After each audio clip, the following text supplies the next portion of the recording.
আগামী দিনের নির্বাচনী ইশতেহারে সুশাসন, জবাবদিহিতা ও সংস্কারের প্রতিশ্রুতি স্পষ্টভাবে অন্তর্ভুক্ত করার আহ্বান জানিয়েছেন সেন্টার ফর পলিসি ডায়ালগের সম্মানিত ফেলো ও অর্থনীতিবিদ ডক্টর দেবপ্রিয় ভট্টাচার্য।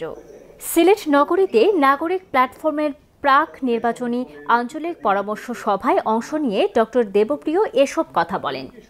সভায় তরুণ তরুণী রাজনৈতিক নেতা ও সুশীল সমাজের প্রতিনিধিরা সিলেটের উন্নয়ন, বন্যা সমস্যা, ন্যায্যতা ও জবাবদিহিমূলক প্রশাসনের দাবি জানান। তিনি আরও বলেন, অতীতে দেশে কেবল দৃশ্যমান উন্নয়ন হয়েছে, স্কুল কলেজের ভবন তৈরি হয়েছে, কিন্তু শিক্ষক ও শিক্ষার্থীর মান উন্নয়ন হয়নি। এই প্রবণতা বদলাতে বাস্তব সংস্কার জরুরি। পরামর্শ সভায় বিএনপি, জামাতে ইসলামী, কমিউনিস্ট পার্টি, এনসিপি সহ বিভিন্ন রাজনৈতিক দলের নেতৃবৃন্দ অংশ নেন। তারা বলেন, নির্বাচনী ইশতেহারে অঞ্চলভিত্তিক উন্নয়ন, সিলেটের বন্যা সমস্যা সমাধান ও নাগরিক অধিকারের নিশ্চয়তা দিতে হবে। সভা শেষে আয়োজকেরা জানান, আজকের আলোচনা ও প্রস্তাবের ভিত্তিতে একটি নাগরিক ম্যানিফেস্টো তৈরি করা হবে, যা আগামী নির্বাচনের আগে জাতির সামনে উপস্থাপন করা হবে।